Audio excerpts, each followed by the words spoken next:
Assim, nossa, Tiara, como é que você dá conta? Aí eu falei assim, quem disse que eu dou? Não dou conta de tudo, muito pelo contrário. Eu escolho as minhas lutas. Eu sempre falo que quando a mãe se cuida, né, ela cuida de toda uma família.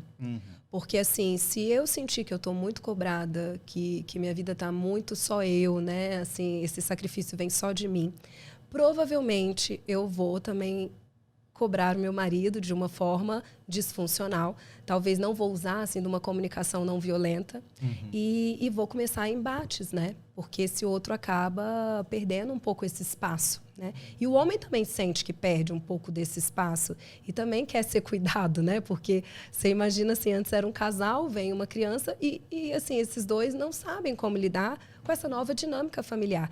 Então, assim, eu falo que se a mulher consegue cuidar dela, eu falo que são coisas simples. Por exemplo, semana passada, eu conversei com uma pessoa e falei assim, olha, vamos fazer o seguinte, ó, 10 minutos, você coloca a criança para dormir, você vai para o seu quarto, eu quero que você leia esse livro aqui, indiquei, né? Um livro, eu quero que você leia 5 folhas. Sim.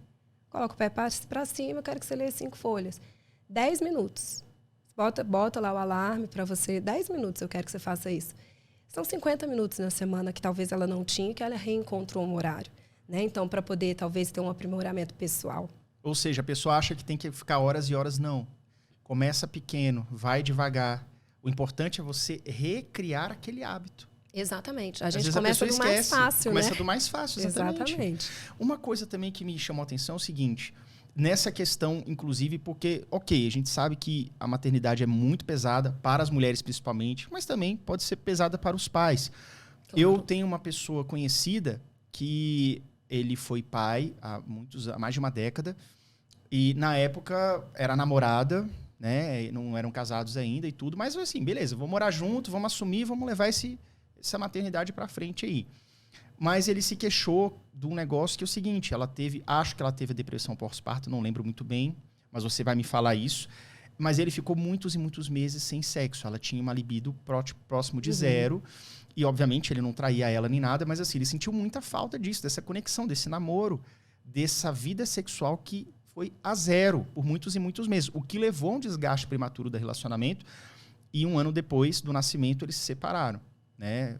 Hoje ele encontra lá o filho, semana sim, semana não, aquela dinâmica. Mas ele disse assim, cara, a falta de sexo foi algo que foi determinante no impacto.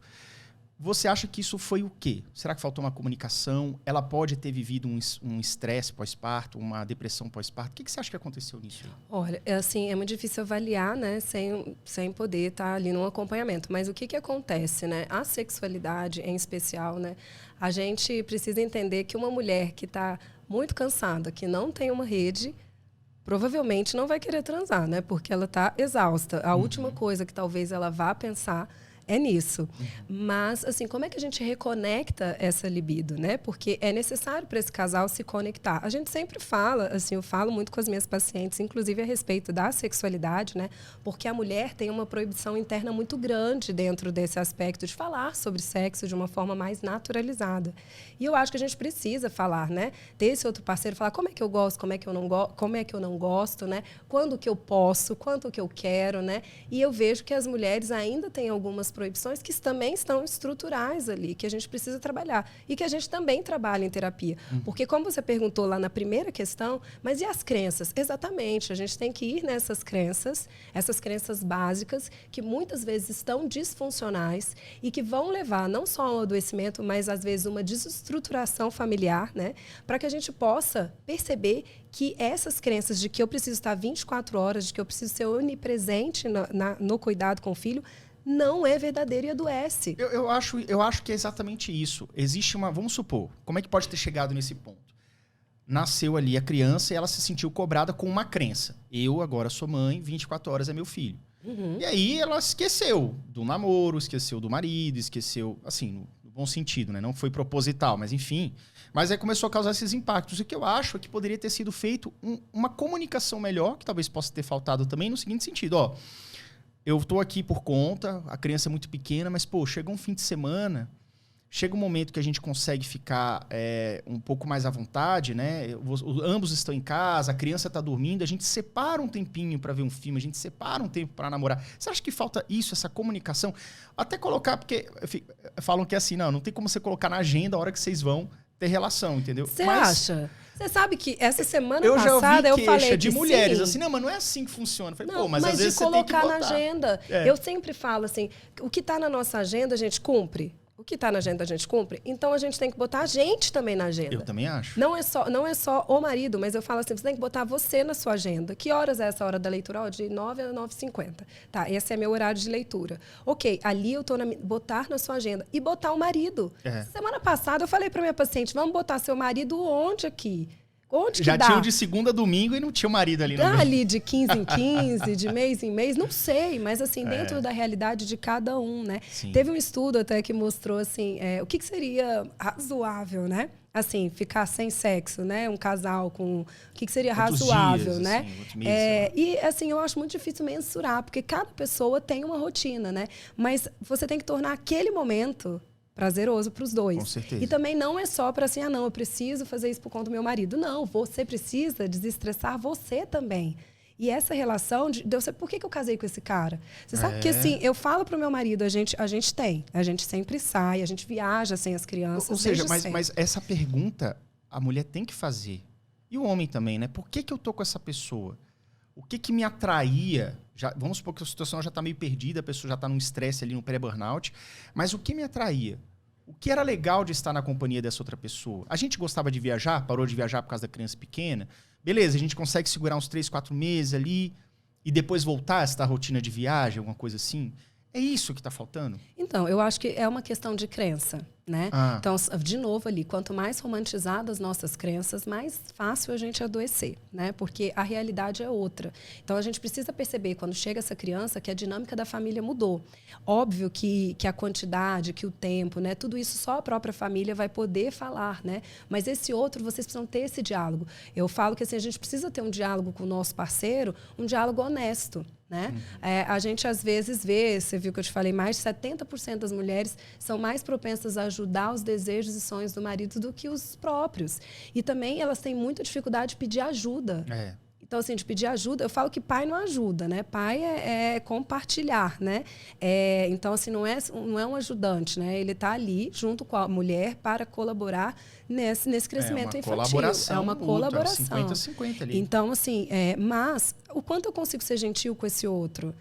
O quanto eu consigo conversar de uma forma não violenta com esse outro. Eu faço muito palestras, né, de relacionamento pós-parto e casal, né?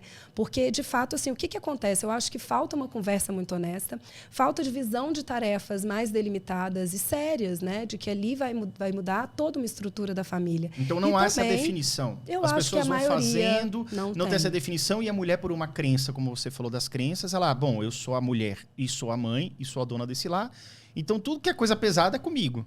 Até, além dos filhos, é também, sei lá, lavar, passar e cuidar de um monte de coisa. Todas as funções domésticas, de educação, exatamente. De tudo isso são crenças. Exatamente. Porque, assim, eu sou de família de pais separados, né? A minha mãe, ela me ajudou pouco, por conta da rotina dela mesma. Era mais de 8 horas por dia que ela trabalhava e tudo. Mas ela sempre dava um jeito. Tinha uma pedagoga que me ajudava no começo, depois uma professora particular no prédio da frente. Então, assim, ela dava o jeito dela para me ajudar, entendeu? Mas eu gostava muito das poucas vezes que eu conseguia estudar ali com meu pai, ele me explicava alguma coisa. Então, assim, eu me vejo assim também futuramente, quando eu tiver meus filhos. Eu acho que eu é que vou acabar ajudando mais na questão escolar, porque eu gosto muito de ensinar. E vou tomar essa frente. Mas mesmo que seja um marido numa situação que ele não goste muito, ele tem que entender que existe essa autorresponsabilidade. É porque a mãe, às vezes, coloca assim, que como ela teve a licença maternidade e o pai, a licença é bem mais curta, né? É como se não, eu tirei essa licença, não é férias licença. Não é, gente. Muito pelo contrário, né? Assim, então, assim, é um período muito, muito estressante, né? Você sabe que o pós-parto, ele é o período do ciclo feminino que foi considerado mais estressante, com crises de ansiedade maiores e com também sintomas de depressão grandes, justamente porque é um período estressante. Então, assim, se eu achar... Porque eu trabalho, você tem um horário, né? Então, assim, ali com o seu filho, não tem. É de manhã, de tarde, de noite, de madrugada. Então, assim, a gente precisa desse apoio do outro, né? Então, assim, não é que a mulher está em casa e está descansando, né? Ela está trabalhando também. Então, quando esse outro chega em casa, ele também tem que prestar um pouco desse apoio, né? Agora, assim, o quanto que esse apoio vai ser significativo? Essa é a pergunta. Será que eu consigo conversar com meu marido de que esse apoio, de fato, seja significativo para nós dois? E ele dá abertura para isso? Isso. Porque às vezes tem maridos que não. Que não. Tem alguns que até, assim, vai deixando a mulher abraçar mais atividades, mas eu acho também que parte do marido é o seguinte, olha, vira para a esposa, né, e fala assim, olha, eu acho que você está sobrecarregada, deixa que eu tomo conta disso aqui. Porque existe essa crença, eu vou dar conta, eu tenho que ser uma supermãe. Exatamente. E aí tem que chegar do outro também essa compaixão de enxergar que você não está dando conta. Eu preciso estar dando minha contribuição maior. É tão interessante que esse negócio de dar conta, né? Outro dia eu abri uma caixinha no meu Instagram e falei assim, façam perguntas aí. Aí me falaram assim, nossa, Tiara, como é que você dá conta? Né? Aí eu falei assim, quem disse que eu dou? Assim, você tá vendo ali um recorte da vida. Não dou conta de tudo, muito pelo contrário. Eu escolho as minhas lutas.